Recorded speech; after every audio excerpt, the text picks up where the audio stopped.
Freaky girl under the sheets. But your love when things start slowing down. I know you got me, baby. Assalamualaikum warahmatullahi wabarakatuh. Kami dari kelompok 8 mata kuliah statistika akan menjelaskan materi tentang uji hipotesis. Perkenalkan, nama saya Unsur Nasira dengan NIM 0502242883. Di sini saya akan menjelaskan tentang pengertian hipotesis. Hipotesis merupakan pendapat atau dugaan yang masih lemah dan harus diputuskan menerima atau menolak hipotesa tersebut dengan uji hipotesis. Hipotesis berguna dalam menuntut atau mengarahkan penelitian selanjutnya.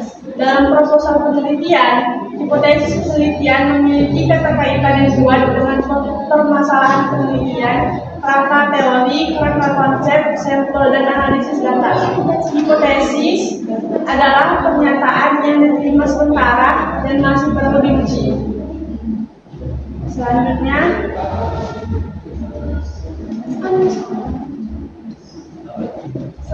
ada kegunaan hipotesis. Kegunaan hipotesis ada 4. Yang pertama, memberi batasan dan memperkecil jangkauan dan kerja penelitian. Yang kedua, menyiagakan peneliti kepada kondisi fakta dan hubungan antar fakta yang kadang-kala hilang begitu saja dari perhatian peneliti. Yang ketiga, sebagai alat sederhana dalam menfokuskan fakta yang bercerai-berai tanpa koordinasi ke dalam suatu kesatuan penting dan menyeluruh. Yang keempat, sebagai pedoman dalam pengerjaan serta menyesuaikan dengan fakta dan antar fakta. Sekian penjelasan dari saya. Akan dimulai oleh saya. Kenalkan, nama saya Ali Al-Bukhari dengan NIM 0502242164. Saya akan melanjutkan penjelasan yang telah dijelaskan teman saya, yaitu pengertian dan kegunaan. Nah, dalam pengujian hipotesis ada kesalahan dalam kita tidak pernah meyakini 100% bahwa kesimpulan yang diambil itu tepat. Ada 3 jebakan yang bisa bikin kita salah langkah, yaitu kesalahan 1 atau tipe 1. Bayangkan kita menuduh seseorang bersalah, padahal sebenarnya dia tak bersalah. Nah, di statistik ini namanya menolak H0 yang sebetulnya benar. Kemudian ada kesalahan jenis 2, yaitu kebalikan dari tadi. Kita memaafkan padahal sebenarnya H0 itu salah, alias H0 yang keliru. Kemudian ada jenis yang ketiga, yaitu kesalahan hipotesis.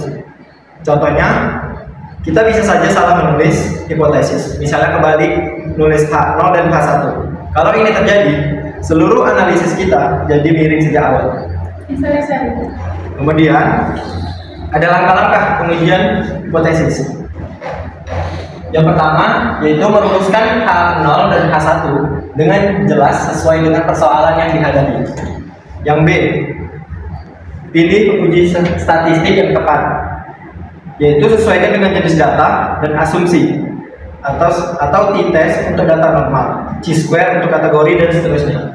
Kemudian ada yang C, menetapkan taraf kesignifikan A. Nilai yang biasa digunakan yaitu A sama dengan 0,01 atau A sama dengan 0,05. Misalnya A 0,01 dalam bahasa peluang berarti kira-kira 1 di antara setiap 100 kesimpulan bahwa kita akan menolak A yang sebenarnya harus diterima. Kemudian ada yang D, menghitung statistik uji berdasarkan data. Kemudian ada yang E, menentukan nilai kritis atau daerah kritis pengujian. Kemudian ada yang F, membuat kesimpulan dengan jalan membandingkan nilai statistik dengan nilai kritis. Sekian dari penjelasan saya, akan dilanjutkan oleh teman saya. Kenalkan, nama saya Sisna Sitompul dengan NIM 0502241034. Di sini saya akan menjelaskan tentang menentukan nilai kritis. 1. Uji hipotesis 2 sisi atau pengujian. Uji hipotesis 2 sisi ditulis dengan pernyataan H0 dibagi mu sama dengan mu0 dan H1 dibagi mu0 sehingga H0 tidak sama dengan H1 atau terdapat nilai yang lebih besar atau lebih kecil dari batas kritis. 2. Uji hipotesis 1 sisi atau one time. Uji hipotesis ini terdiri dua jenis. Uji hipotesis satu sisi atau one time dengan pernyataan H0 dibagi mu lebih kecil sama dengan mu0 dan H1 dibagi mu lebih besar mu0 sehingga H0 lebih besar dari H1 atau terdapat nilai yang lebih besar dari batas kritis. Yang ketiga, uji hipotesis satu sisi atau one time dengan H0 mu lebih besar sama dengan mu0 dan H1 dibagi mu lebih kecil mu0 sehingga H0 lebih kecil dari H1 atau terdapat nilai yang lebih kecil dari batas kritis. Dan materi selanjutnya akan dilanjutkan oleh teman saya. Perkenalkan, nama saya Kameli Mulia dengan NIM 0502242140. Di sini saya akan menjelaskan contoh kasus yang dua sisi. Nah, di sini contoh kasusnya itu ada seorang dosen ingin mengetahui apakah nilai rata-rata mahasiswa setelah menggunakan program belajar online itu berbeda dengan nilai rata-rata sebelumnya. Maksudnya itu sebelum menggunakan program tersebut. Nah, yang ini kita uji di sini itu yang pertama, apakah uji yang digunakan itu satu arah atau dua arah? Lalu yang kedua itu apa bentuk dari H0 dan H1? Nah, jadi yang pertama, apakah uji yang digunakan itu satu arah atau dua arah? Nah, uji yang digunakan itu adalah uji dua arah atau two-wheel test. Nah, ini tuh karena dosen itu ingin mengetahui apakah ada perbedaan nilai rata-rata baik lebih tinggi maupun lebih rendah setelah menggunakan program belajar online. Lalu yang kedua, apa bentuk dari H0 dan H1? Nah, jadi bentuk hipotesis 0 dan hipotesis alternatif atau H1 itu tuh yang pertama H0. Nah, jadi itu ada mu1, itu tuh sama dengan mu2 yang artinya itu nggak ada perbedaan nilai rata-rata mahasiswa sebelum dan sesudah menggunakan program tersebut. Lalu yang kedua, di H1-nya atau hipotesis alternatifnya itu tuh ada mu1 tidak sama dengan mu2 yang artinya ada perbedaan nilai rata-rata mahasiswa setelah dan sebelum menggunakan program belajar online. Yang dimana di sini keterangannya mu1 itu tuh nilai rata-rata mahasiswa sebelum menggunakan program belajar online. Lalu mu2 itu tuh nilai rata-rata mahasiswa setelah menggunakan program belajar online. Materi selanjutnya akan dijelaskan oleh saya.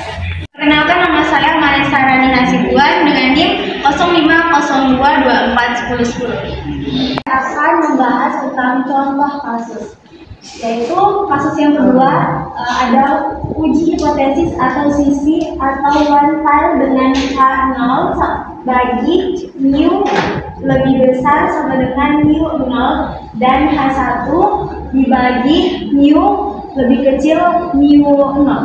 Sebuah perusahaan customer service menyatakan bahwa waktu respon rata-rata terhadap keluhan pelanggan adalah tidak lebih dari 30 menit.